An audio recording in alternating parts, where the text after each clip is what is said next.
Hello, Tay. How are you doing today? I'm good. Hi, Sammy. How are you? I'm good. I was just thinking about Death of the Author. Yeah, I know this was a topic you wanted to cover, and we both just got off the Wikipedia page for it.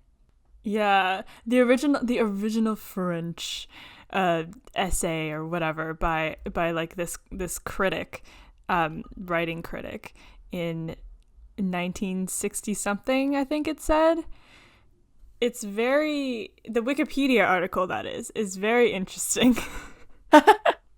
Yeah, we did not read, full disclaimer, we did not read the entire literary essay, but I guess I have a little background in literary critique, so we're kind of just talking out of our ass, but also we did read the Wikipedia article summary. Tay also has a full bachelor's degree in this sort of stuff, so like, don't, I mean, it will be fine.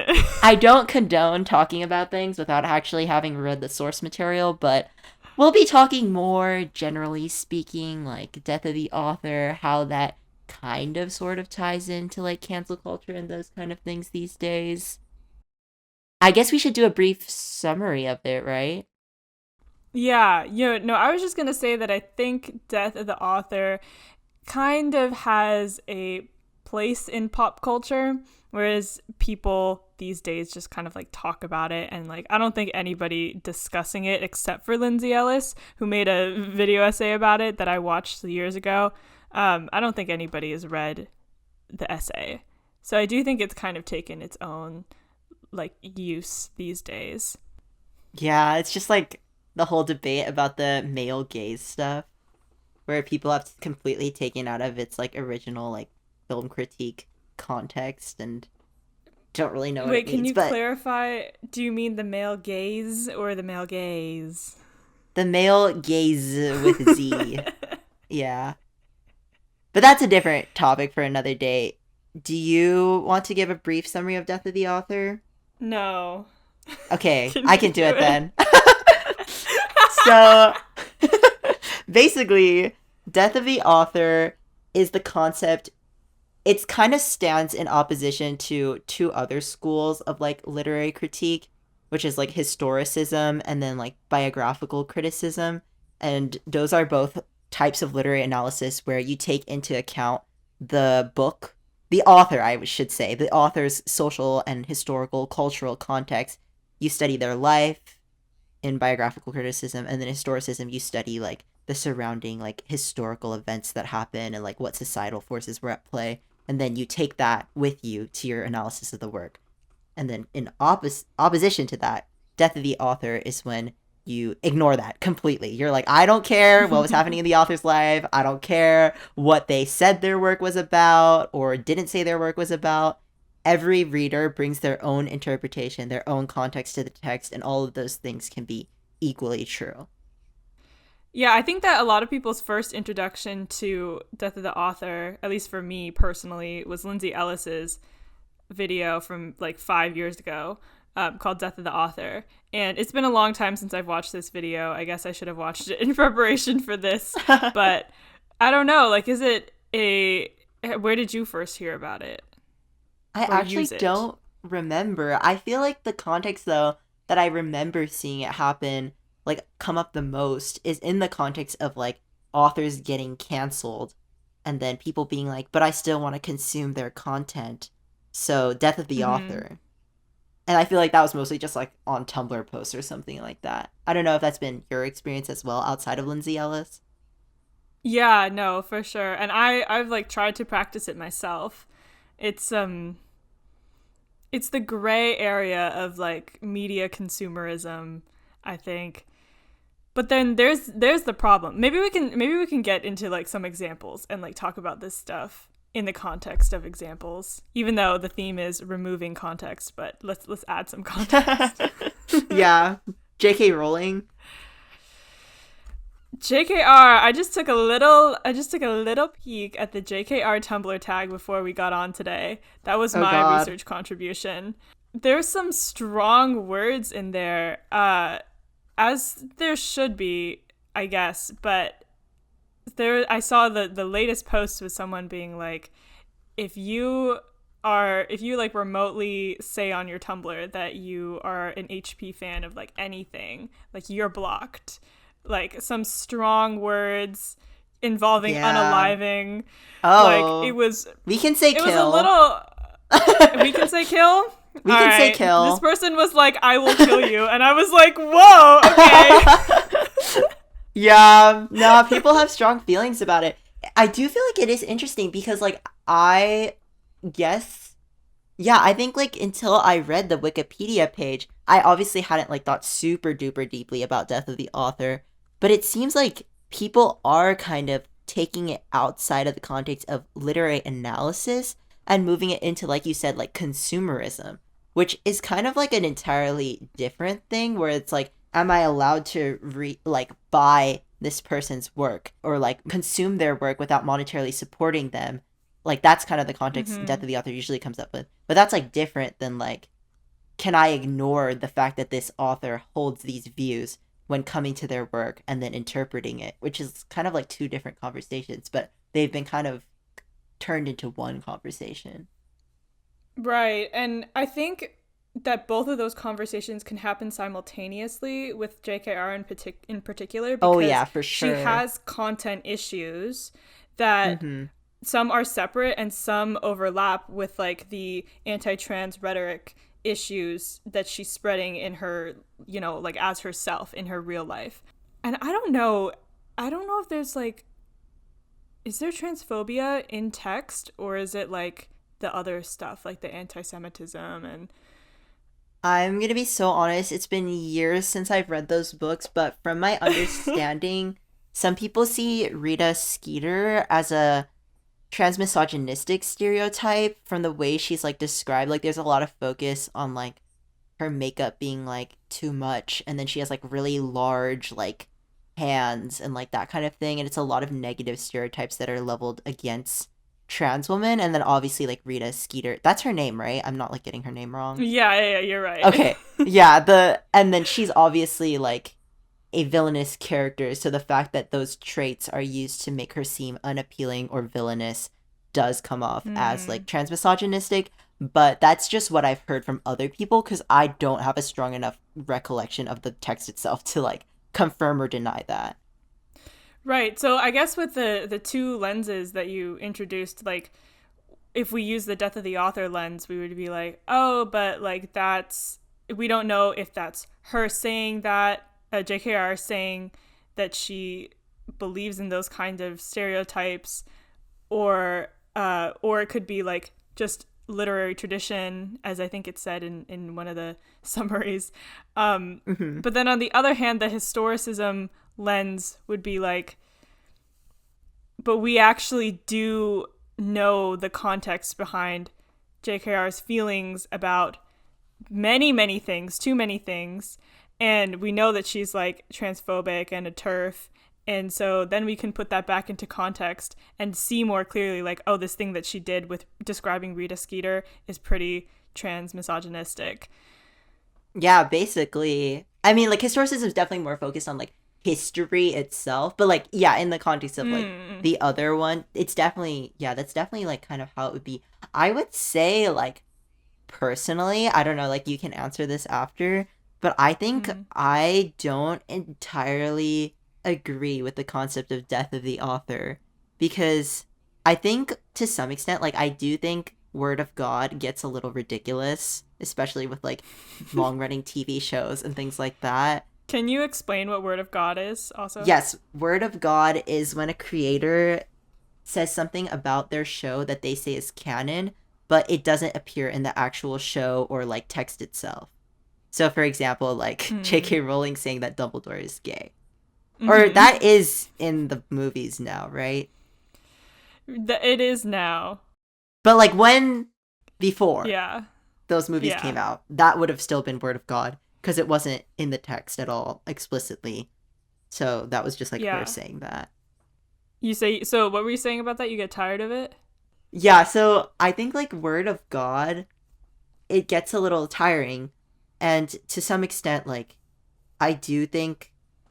Okay, I guess here's my opinion. I don't really think the author's intentions matter that much. Like, I think it can be interesting to like hear interviews about what authors think like their work was about or what their intentions were and things like that. But generally speaking, I don't think that's that important. But I do think the context, like the social, societal context a writer was writing in, is very important. I don't think it's the only important thing, but I do think it's very important to an interpretation of a text personally. So I think it Hmm. should fall like for me, like when I do literary analysis, I would like it to fall somewhere in the middle between like the two extremes. But I don't know. How do you feel?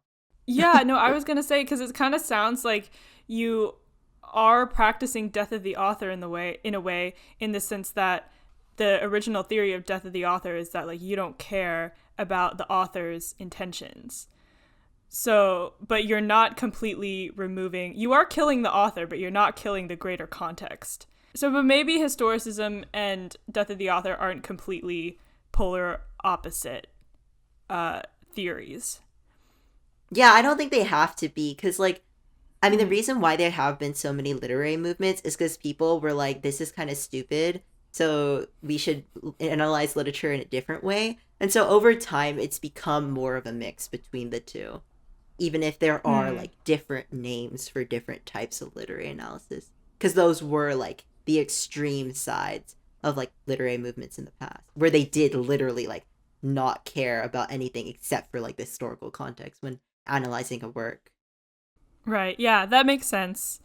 So talking about like the other, I guess this is less death of the author and like back to the consumerism part of it, is like death of the author exists within a vacuum, at least the way that I think the original critic Bartz or whatever intended it to. But art has been for a very long time, and especially now, is so capitalistic and driven by capitalism and money. And Facts. let's imagine a fantasy world where JKR's problems were totally separate from Harry Potter. There's no in-text problems in Harry Potter.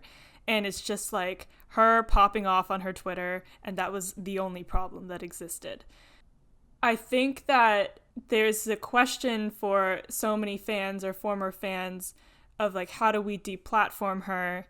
And once we've done that, can we still, once we've done that, if we could do that, can we still consume her art? Mm. And I think a lot of people have come to the conclusion of like, as long as we're not supporting her monetarily, that's deplatforming her, and call it a day and then continue to do whatever you want, like read the books, create fan work, create fan communities. And I really respect that. I just don't do that anymore. Mm-hmm. But I don't know if it's because of that principle or if because I simply personally feel like I've outgrown Harry Potter. Well, and like you said, it's not a text that's devoid of issues. Of course, that's every text, but I Mm-hmm. would say, yeah, like Harry Potter isn't one of those with minimal issues either. Right. I guess, I don't know, I guess like it is kind of interesting to think about that bent that people have had these days towards trying to find authors or their works which are completely devoid of problems, and the fact that people feel these Mm. days that the art you consume is sort of indicative of like your own moral purity. It's like a little crazy. But then, so are you saying that we should consume problematic, like work from problematic authors? I think yes. T. Okay, okay, okay. I guess I don't know if I disagree with you yet. I need to hear more. But the last thing I will say about JKR before I Yes, ask you about something else definitely go is that on. I I personally, I don't know what happened with me and Harry Potter. I have like the hard copies of the books, as you know, and I used to read them over and Right? over again. And I something like shifted like maybe 4 years ago where I was just like not wanting those books and her words to be in my head anymore. And I know that art is separate, but like I think books especially, and this is like something unique and different from like a TV show or a movie that involves so many different people, but like books in particular is like one person's mind directly downloaded into your mind. Oh, that's crazy. And I just don't, I know there's other people involved, editors, etc., but I just don't like that idea that this person who I disagree with so fundamentally and has done so much evil, like genuine evil in our real lives. Like I can't read her story about a bunch of kids defeating this like genocidal maniac who is like awful and biased and know that it's like written by someone who is also awful and biased. That's just me. And I also at the same time respect the communities that fans have built based around it. And I don't know what the solution is. I'm not shaming, but I'm not judging either. Yeah, no, I feel you. I think like to some extent, I can't really think of a good example. Okay, let me not say that actually. Let me not make crazy generalizations. A good example of what? Well, I was gonna say that I don't think I can think of a work where the author's own like values and beliefs don't shine through their work in some way. But I haven't read every piece of literature or watched every piece of media out there. But also, like, how would you ever know? Yeah, exactly, because I don't know them either. Yeah. This is a special case. Right. In the case of J.K. Rowling, I think that because, like, it makes total sense that you wouldn't want to consume her work because she's like that. She's, like, transphobic and stuff. Because I do think, like, as people, it's natural that we want to connect to other people. And one of those ways is, like, through art. Like, that's a form of communication. And that is, like, a relationship. And I don't, it's like the whole discussion of like parasocial relations, whatever. But I do think that like consuming someone's art is a pretty personal like thing, even if it is through the medium of a book and you'll never see her face to face. So, but I also agree that like, I don't think people shouldn't be allowed to like still enjoy Harry Potter. Like, do I think that we should stop supporting her monetarily? Like, I agree with that. I don't think we should. If you also agree that transphobia is bad. But yeah, I think I also don't really feel the urge to consume Harry Potter content either. I don't know, like, why it is for me either. For me, it's kind of like a bunch of white people in, like, Britain, you know? And it's like, already I know the author is someone who I don't really want to support, so I don't feel like exerting that extra energy into, like, I don't know, making these characters queer or like POC or something, because I know that's what some people in the fandom do, and I feel like that's part of the reason why it's still like ongoing is because people are reinterpreting these characters. But yeah, I guess like I don't feel the urge to make that extra effort because I already know that I'm just already kind of like turned off from it because of who she is and also the other problems in the text. Yeah, that's so valid. And I think about like all of the times that I've been in a specific fandom and I felt like it was everything to me, and there have been moments where like certain fandoms have felt like they were all I had. And so I try to remember the people who may be in those moments, or maybe like perpetually that's their life. Like, you know, feeling like that. I empathize with that, but I often forget that once I'm out of it. I think I talked about this in literally our first episode about how like I'll forget that I was crazy too about said thing. So funny. Once I'm done with it, once I'm over it. So what I was going to ask you about was the situation of Neil Gaiman, because did you read Good Omens? No, I didn't, but I did really like the show. Yeah, me too. the, the reason that this situation is interesting is because I think in general people really really liked Neil Gaiman, and I had Mm-hmm. never seen anything bad about him before this being he sexually assaulted a bunch of people. But the thing is, like, in his work and in his public life, he stood for great things. He's progressive and an activist with his platform, and is I've never heard anything bad about his like text, even though I guess I didn't go looking for it. Anyway, Yeah. it's like this other issue that has come out from, I guess you could say, his private life. That sounds fucked up to say actually, but um Yeah. like it turns out that like privately he's a bad person. Mm-hmm. Yeah, no, I see what you mean though. Yeah, I don't really know Mm-hmm. how you would phrase that. Like, but yeah, I guess like I agree with you. I didn't Okay, once again, I actually haven't read his texts either. So Mm-hmm. it's very possible his text could have issues with them, but that's every text once again, and I feel like if people haven't been talking about them, they're probably not any more glaring than they are in like other authors' texts. And so I guess like the question that comes up here is like, how do we wrestle with the fact that sometimes bad people make good art? Hmm.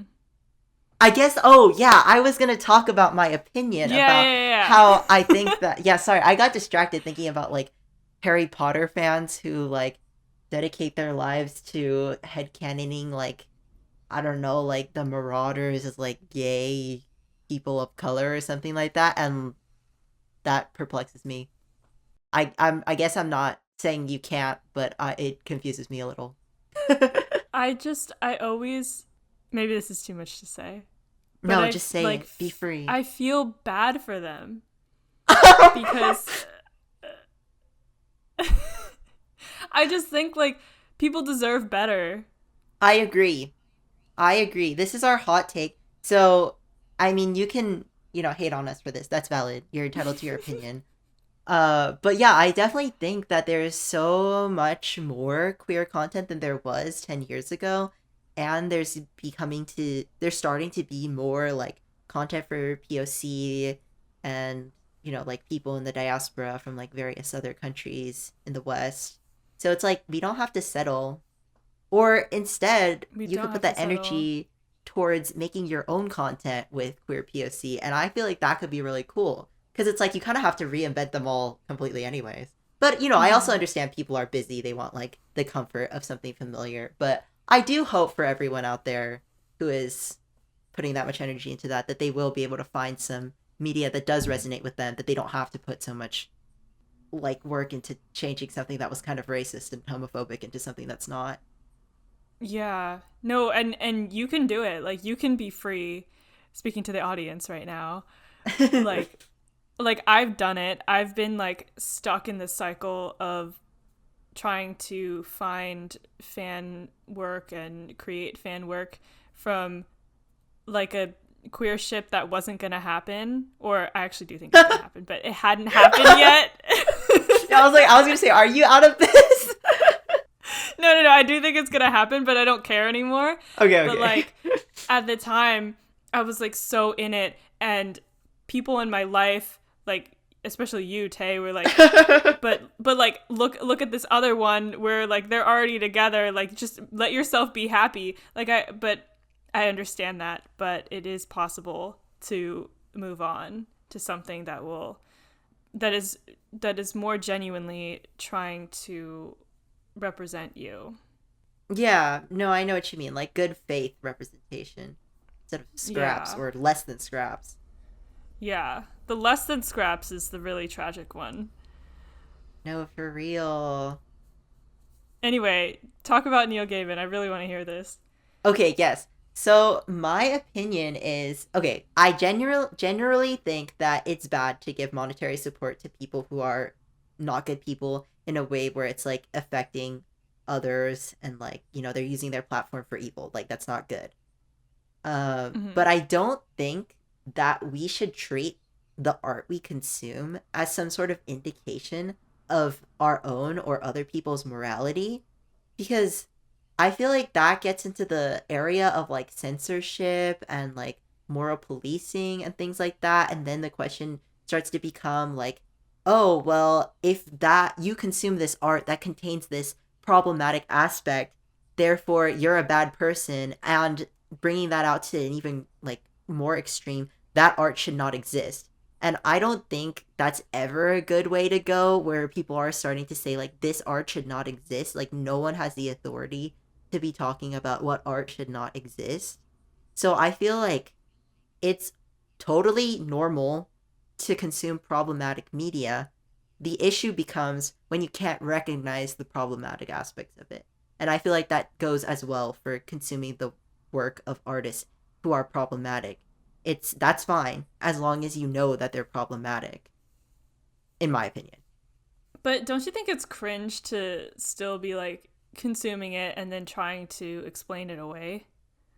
But it's not like explaining it away. It's like acknowledging it, I would say, because there's no work of art that's perfect. And I also don't think it's Mm. useful to strive to try and only consume the media that's closest as possible to perfect because Mm-hmm. one, like obviously I think it's a problem that in, English classes and stuff we are only taught like the classics in some schools. Like they're changing from that and that we should have a broader range of ideas and stuff. But I don't think we should stop reading all old literature because it's like sexist or something. Like obviously sexism is bad, but it's like it's important to know that exists in the world and to know how Mm-hmm. that's been translated into art. And like sometimes, well, I actually do think that most sexist work doesn't end up being a good story because half of your characters are badly written, but that's a different discussion. But I also, yeah, once again, I don't think it's like a useful endeavor to try to only consume the least problematic media possible. I see what you're saying, but I also feel like it's kind of viewing art, and especially if we're talking about like art today, in Mm-hmm. a like higher way, like separate from like our everyday lives and our economy. Because I think like the point that you made about not like that art shouldn't exist. I don't know if that's. I mean, some people may be saying that, but I think it's also more of a thing where like we as fans and consumers are working collectively to uplift certain work. The more that we consume it and buy it and talk about it, the more popular it gets. And there's only, and this is also changing, but there's only so many spots in the top popular whatever. And I think it's interesting to see online consumers working together to try to decide which ones we want to put at the top. And I think in that sense, people are trying to, or certain people want to try to put the most quote unquote perfect ones written by the least problematic authors at that top spot. And what you consume individually does also contribute to that. Yeah, I agree with you. That's how it's gone. And I think that's a problem. Like the way that fandom is now and the way media Hmm. is treated. Like everything's about like having a fandom or like having like a fan reaction and things like that. And of course, like when people are like people are mass marketing media for like easy consumption, it's gotta be relatable. It's gotta be like funny or like emotional, like those kind of things. Like people want things that relate to them. And so media has sort of become like almost like mainstream media has become almost solely escapism. And because it's like escapism, it makes sense. Like, yeah, you don't want your escapism to have like glaring racial problems or like sexist problems because there's no attempt to like dismantle those ideas. And like it's about making money and seeing as much like reaction as possible from like the fans. But I think that's like an issue of like we're not getting works of art that are trying to challenge people to think. And Hmm. in the sense like if you're writing books to like get people to think or like have like something meaningful to say about the world, like it doesn't even have to be like that deep. It just like needs to be like not everything needs to be deep, but like if everything is shallow, that's the problem. And so I think like when you look at literature as something that's like thought provoking or starting a conversation, I don't think I think that's different when you buy, like, obviously, like, money is a different issue. But if I'm just reading a book and I'm bringing it to, like, my class, for example, like my literary analysis class or something like that, and then we look at it and maybe the author's problematic, but we can still, like, learn from each other about it and from the book, even if it has problematic aspects. It's like, yeah, we're coming into it with a critical thinking lens. So it's not like we're just going to all absorb, like, every single, like, thought that that person has. Because I feel like people are scared of disagreement these days because they're scared of being wrong, and that means they're, like, bad. They definitely are.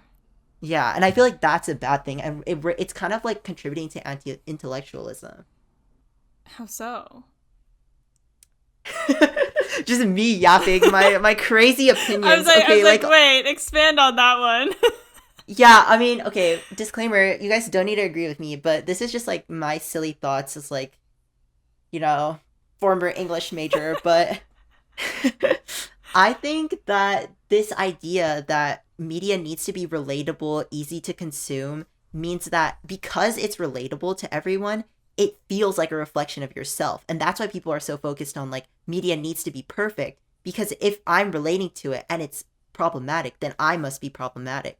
But when we look at writing instead as a way to like think about the world, you know, challenge us, like make us think about hard topics and like face other people's lives and things like that, it no longer becomes an issue of like, I'm relating to this, so I'm problematic. It's more like, what can this tell me about the world around me or other people around me or even myself, but not in a way where it's like, it's one to one. It's like you bring critical thought to it. Do you know what I mean? I mean, I see what you're saying, but I also do feel like it would be better. Like, it's fine if there's like elements of like, for example, racism in a book, but then later on they're challenged. But I feel like we get a lot of books that try to, or books and media in general that try to make, for example, again, racial commentary and then miss the mark and are just like racist in the narrative. Mm-hmm. Like, you know, I know that you don't like the Poppy War or whatever it's called. Yeah. I was thinking about that the entire time you were talking because I haven't read it, but did you say this in like one of the last episodes or something? The Poppy War conversation was 2 episodes ago. Yeah. Oh, yeah. So, like, you said that it was, like, that you thought it was racist. And so, like, do you think, like, are you saying that people should read that book and, like, think about how it's racist, or that we just shouldn't read it and, like, we shouldn't uplift it? Because, I mean, I kind of feel like we shouldn't uplift it. Yeah, I guess, like, what I'm saying is reading something is not uplifting it, in my opinion. But, like, you know, obviously, you don't have to have that opinion. But, yeah, I personally don't think reading something is uplifting it. And I also don't want people to come away from, like, our podcast or conversations or something and be like, oh, like, you know, Tay said this book was racist, so I'm not going to read it. Like, yes, I do think it's racist, but I also think people should form their own opinions, and it's useful for people to read things and learn how to like identify issues that they see themselves. And then also like it's very possible for people to disagree. Like leftists have disagreed for decades, as long as there's been the concept of that. I think that once again we are running into our classic big bad, which is always capitalism. Because Yes. I think that this like world and like literary sharing and analyzing thing, this like model for analyzing and sharing literature doesn't work with capitalism, because you're right that just reading something doesn't uplift it if you pirate it and have a lot of time to read it. But you know, in your day-to-day life, like if you buy a book and you read it and you're busy, so you like take time out of your day to read this book, like that contributed something to the economy in like a specific way. Someone saw that you bought that book and now they're gonna print more copies or whatever. So I think like capitalism is where this like nice idea of learning from literature and consuming literature kind of breaks down. Yeah, no, I think that is definitely true. Like if you buy a book, you're sort of putting your like endorsement behind it in a sense, even if you later decide like this book is bad. Like I definitely think that's true. I guess in my opinion, I don't think it's worth it for me personally to like avoid books that are maybe like problematic or something like that just because of that reason, because like I guess like for me I don't draw the line there, but I totally do agree with what you're saying. Like to some extent, like if you talk about a book online even negatively, like all publicity is good, you know, that's what they say. And so to some extent you might actually encourage someone to read that book that wouldn't have read it before, and that's kind of like maybe the opposite of what you're trying to achieve, is like you don't want to give people who are like racist like more of a platform. So I see what you're saying. I think like just for me personally, I'm like, yeah, I think I'm still gonna like read and not like try to make it so that the stuff I consume is like that my first thing that I look at is like, is it problematic? And also this is, I'm kind of being like a little like, it's not that's not the first thing you look at. Is it problematic? yeah, like this is kind of like okay, from like an intellectual standpoint, that's not the first thing I look at, but also from like an emotional standpoint, when I read something and it's like fucking racist, I actually like, or honestly, the thing that gets me the most, like, okay, obviously, like, not that any bigotry is like worse or better than the others, but the thing that really gets me in books is like sexism. Okay, this is kind of like a whole other conversation that maybe I shouldn't get into on this episode. Right, no, that's what I was gonna say, because I feel like every time you finish a new book, I get a text from you. Yeah, I text you. I just read this book, it was so sexist, or it was so racist. But I still read it. Okay, and you know what? While you were saying that, I was just thinking about how, like, I think the way that you think about books, since you read so much, is kind of like how I would think about watching TV, like, when I had time to watch TV. Like, I have a Netflix account, and I just like watch whatever, and I don't like, I used to not really screen things, because like, how do you know what's problematic about something unless you like read about it ahead of time before, and then you just have to watch it. So like, I've watched so much trash TV. I start something and I'm just like, oh yeah, I saw that, but like, I don't necessarily feel like that's reflective of me, but I feel differently about books because they're more time consuming, and like, there isn't like a net, I guess there's like Audible or whatever, but they're really like subscription services for books aren't like really, it's not the same culturally. Yeah, I mean, Audible is like a great option for people if they want to read more and they just want to like do it while they're doing chores or something. But yeah, they're also a huge time commitment. Like it would take me like 4 times as long probably to listen to an audiobook as to like read. But yeah, I definitely think that this is part of like what we're coming up against, is that yeah, I mean, I don't read like a ton, but like I do read. And so it makes sense that like for you, I would probably feel no, I also watch trash TV.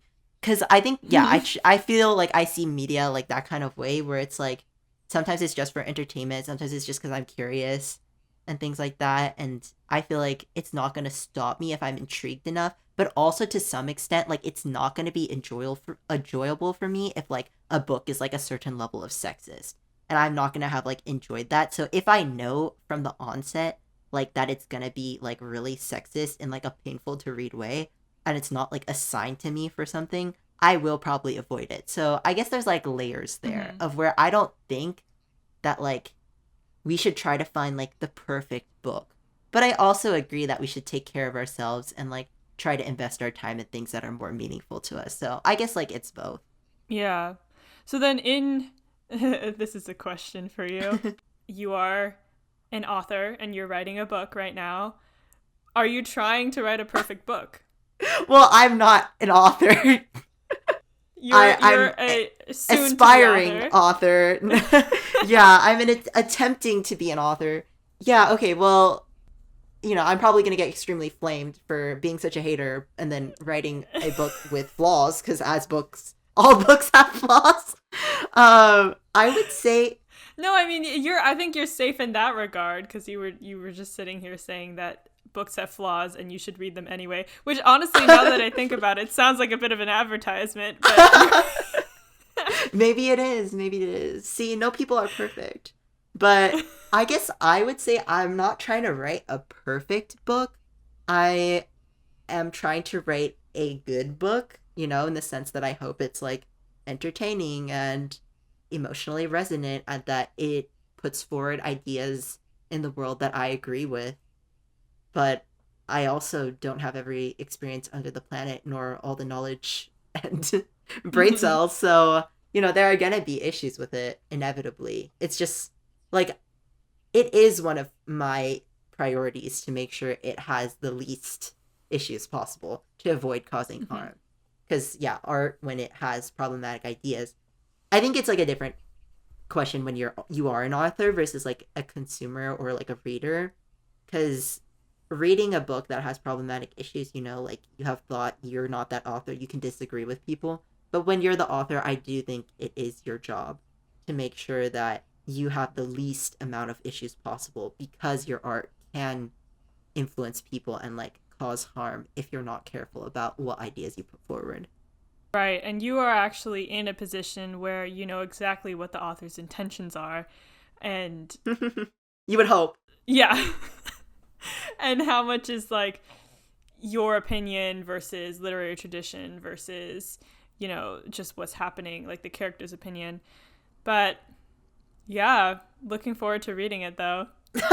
Oh my god, you're gonna like flame me. But ominous smile. Yeah, no, literally. I think in writing this book, something that has become like more clear to me, or it's just kind of like always been clear to me, just like, as somebody who reads books and thinks about them and watches things and thinks about them, is that all art is political, in my opinion, as we've kind of talked about on this podcast.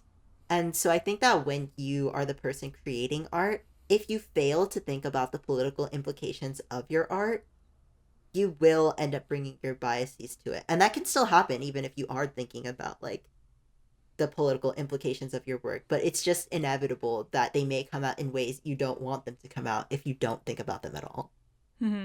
Yeah. I guess my final thoughts are that I think that it is important to consider like where you're putting your dollar when you do. That being said, I agree that I don't think that like if you consume or if you really enjoy after consuming a piece of media that has such and such set of problems, like that's your decision and like people might judge you for it, but like at the end of the day, as long as I think for you and yourself, as long as you are aware and thinking critically, like you don't have to think that you're a bad person. Yes, I agree. And you don't have to enjoy everything you consume, in the sense that enjoyment doesn't always need to be the thing you reap from the media you consume. And sometimes other things can be valuable. Discomfort can be valuable as well. Yeah. This is true. This is very true. That's like a, I don't know what style of therapy thing, but like being comfortable, being uncomfortable is like important for humans. Yes. And I once again do think it's valuable to have escapist, like, nice literature and media and stuff that you can just like escape into. I just think it's a problem when that's all we're getting. Yeah. So true. Okay, so I just wanted to say finally that hopefully everyone saw our announcement that we're switching to once monthly. So this episode's coming out on the first Saturday of November. And then after this, the next one will be coming out on the first Saturday of December. So that's how it is now. But please interact with us on social media, because that's me, Sammie, responding to you. Yes, thank you, Sammie, for running the social media. But nobody has. So right now it's no one. Yes, follow us on social media. What are we on? TikTok, Instagram, Tumblr. Is that it? That's it. No Twitter. Follow us on Tumblr at Media Addicts Anonymous, and follow us on Instagram at Media Addicts Anonymous Pod, no spaces, and on TikTok at Media Addicts Anonymous. So the only one that's different is Instagram. Tumblr and TikTok are both Media Addicts Anonymous, and Instagram is Media Addicts Anonymous Pod. Yes. Slay. Okay, bye. Bye.